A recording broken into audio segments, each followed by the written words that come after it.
po ba nalalaman kung malusog ang isang tao? Kapag mataba daw, malusog. Totoo po ba yun, Aling Tinay? Sabi ng guro ko, hindi raw yun tama. Hindi nga. Kasi minsan, hindi maganda ang dulot ng pagiging mataba. Hindi porket ikaw ay mataba, ikaw ay malusog. At hindi porket ikaw ay payat, ay hindi ka malusog. Anay, dadalhin na ho namin sa klinika si Angelito. Sige, ingat kayo ha. Bakit niyo dadalhin pa sa klinika si Angelito? May sakit po ba siya? Walang sakit si Angelito, Bebong. Ngayon kasi ang takdang araw ng check-up niya. Bakit po kailangan siya magpa-check up? Kasi kapag sanggol pa ang bata, kailangan bantayan ng husto ang kalusugan niya. O sige na kayo at baka kayo tanghaliin. Ang init pa naman sa daan. O sige ho, Inay, sasama ko na ho si Lotlot. O, Sige po, Ingat Aling kayo, Becky. ha? Tutulungan po namin si Aling Tinay dito sa tindahan. O sige, salamat sa inyo. O sige, alis na kami. Paalam. Lotlot, ikwento mo sa akin kung anong gagawin kay Angelito, ha? Oo, Bebong, paalam. Alam! O, Inay. Ingat kayo.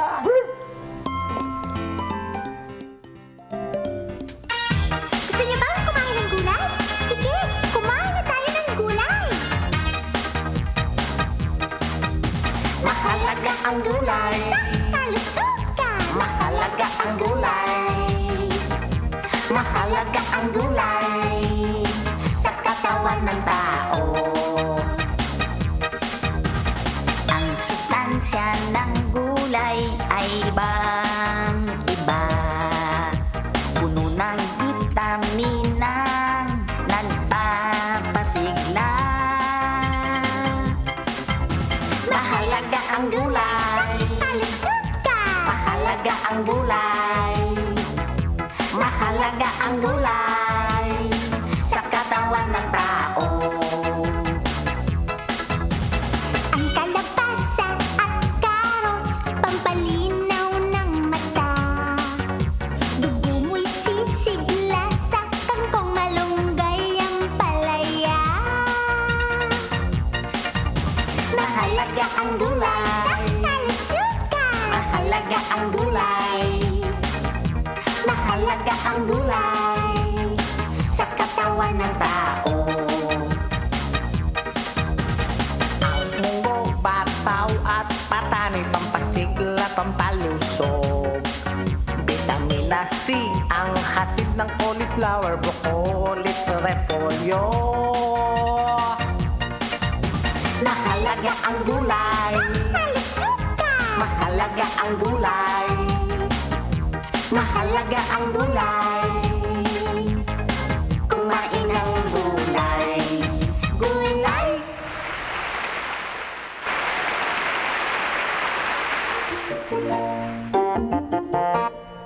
ATBP! Ito ang klinika ni Dr. Ramos. Siya ang pediatrician ni Angelito. Pediatrician ang tawag sa doktor ng mga sanggol at lumalaking bata. Kapag mag-iisang taon na tulad ni Angelito, normal ang 9 hanggang 10 kilong timbang. Pinapakinggan ni doktor kung may ubo si Angelito o kung may kakaibang tunog ang kanyang paghinga.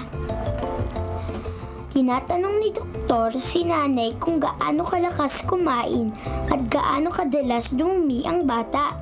Sabi pa ni Dr. Ramos, pagkaraan ng 6 na buwan, dapat nang turukan ng gamot si baby. Bakuna ang tawag doon. Madali daw kasing mahawaan ng sakit ang sanggol. Kaya kapag pinabakunahan na siya, mas makakaiwas sa mga sakit.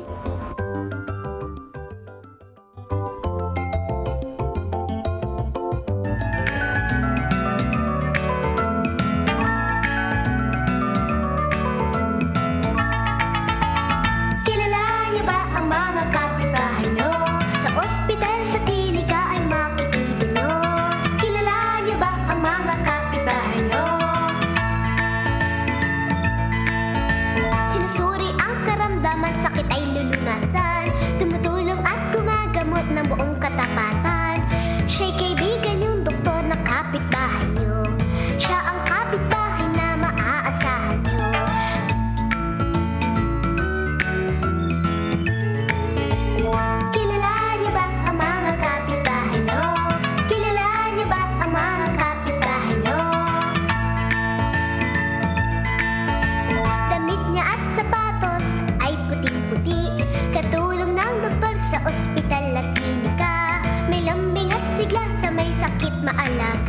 siyang nurse na kapitbahay na maaasahan niyo.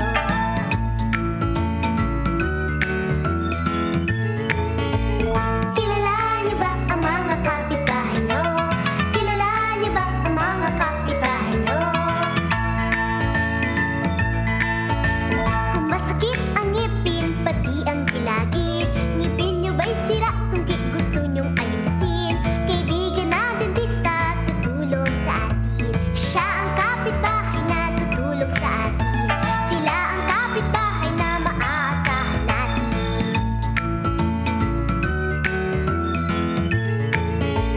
Kilala niyo ba ang mga kapitbahay niyo? Kilala niyo ba ang mga kapitbahay niyo? Kilala niyo ba ang mga kapitbahay niyo?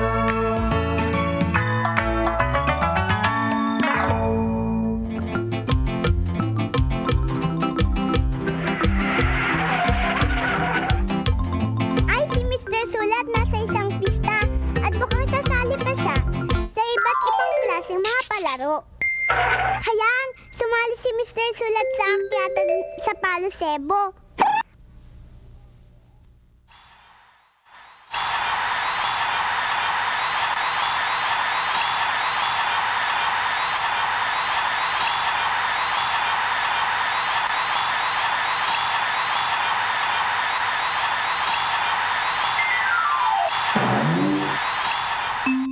Ang bagal kasi ni Mr. Sulat. Hayaan, hindi ka tuloy nanalo.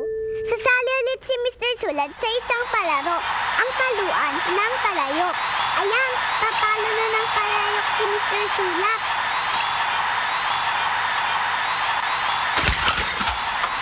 Ayun, napalo ni Mr. Sulat ang palayok. Naku, nagkabukol tuloy si Mr. Sulat sa dami ng pisong lumaglag sa kanyang ulo. Kawawa naman si Mr. Sulat.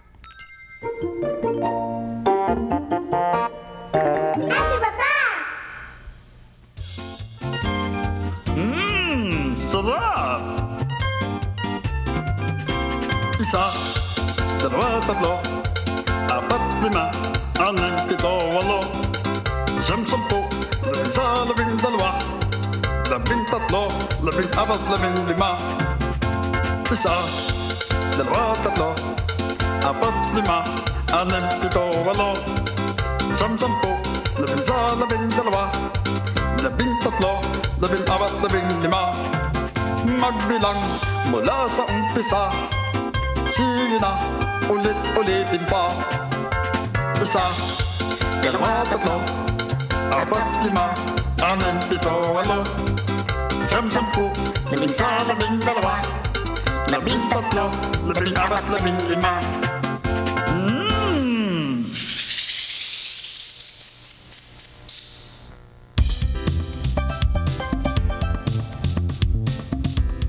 Isa, dalawa, tatlo, apat, lima, anim, pito, walo, walong hiwa na pakwan.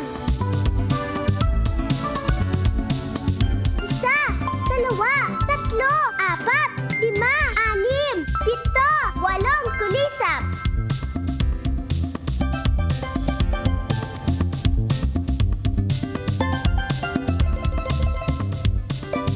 Isa, dalawa, tatlo, apat, lima, anim, pito, walo, walong suso.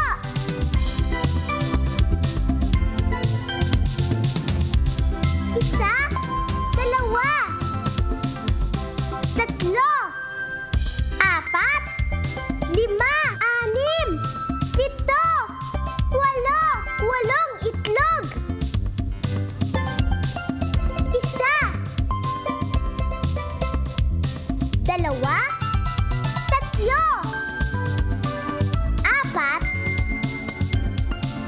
lima, anim, pito, walo, walong siklista.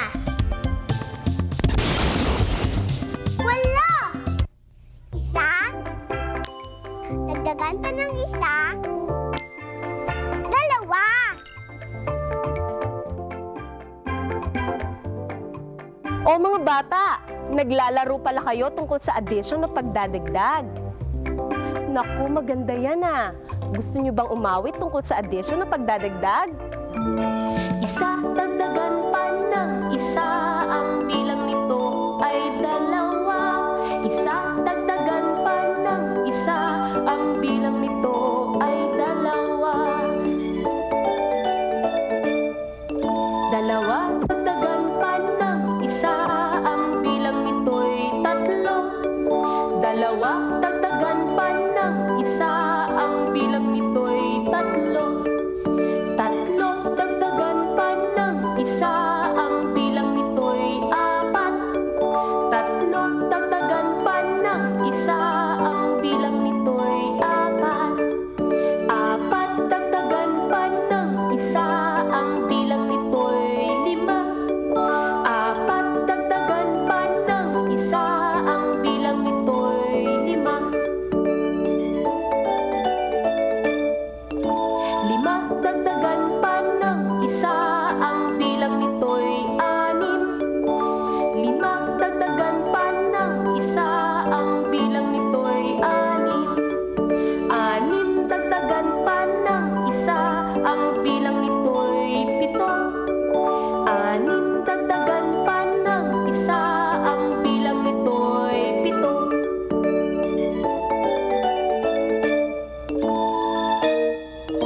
Pito, dagdagan pa ng isa, ang bilang nito'y walo. Pito, dagdagan pa ng isa, ang bilang nito'y walo. Walo, dagdagan pa ng isa, ang bilang nito ay siyam. Walo, dagdagan pa ng isa, ang bilang nito ay siyam. Siyam, dagdagan pa ng isa, ang bilang nito'y sampu.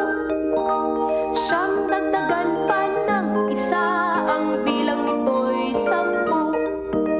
Addition o pagdadagdag ng bilang kay daling matutunan.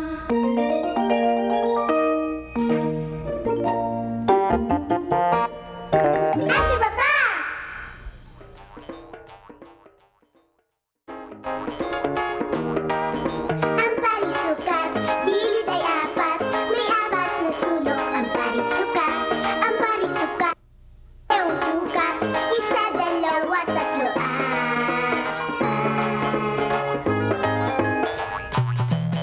silid, bintana, lamesa, panyo, kahon, at pitaka.